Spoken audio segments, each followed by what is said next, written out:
The picturesque forest area in northern Kosovo at the spring of a creek that bears the same name is the home to the Monastery of Duboki Potok, an ancient edifice that was destroyed and renovated several times. In spring of 2010, the monastery compound was fully renovated, and since the end of the 18th century until the years before the Second World War, the monastery was hosting the best-known school in these parts. The Church of the Presentation of Mary, to whom the monastery is dedicated, was first mentioned in an old record about the Brankovic land census. Back then, the church was ruined and known as Dikodil, but later it got the name Duboki Potok, meaning Deep Creek. Among the locals, the church is also known as the Church of Holy Land, after the hand of holy martyr Nikita, which, according to a legend, was brought along with its chest from the Page Patriarchate by same monk. He spent the night in the remnants of the old church, where the locals later erected the Church of the Presentation of Mary. The folk legend has it that the remains of holy martyr Nikita went missing during the night, although he never separated from the chest.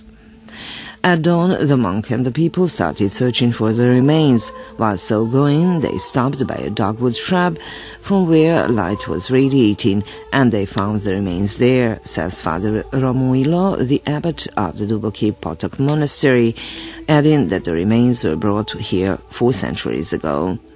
The monastery was first renovated in the 16th century, and in the 18th and the 19th centuries the naos and belfry were added. In 1903, the Society of Princess Ljubica brought a bell in secrecy through an unknown path over the Rogozna Mountain, so it has been here ever since, with the worst Church of the Holy Land casted on it. This Serb sanctity also keeps the mortal remains on Saint Kosmet and Damian, but there are no records about how long they have been at rest here. There are also the manuscripts from the 16th century and a collection of manuscripts that contain a transcript of the hagiography of Theodosius. The Serb people in Kosovo and Metohija has had hard times for a long time, but when God gives man suffering, he also gives the power and ability to bear with it, as long as something changes on that path. When a man goes through temptations, it is hard for the first couple of years, but over time it becomes easier to deal with. These are the difficult times for the people in Kosovo, but we cannot change it, so we have to endure. It is what it is, says Father Romuilo.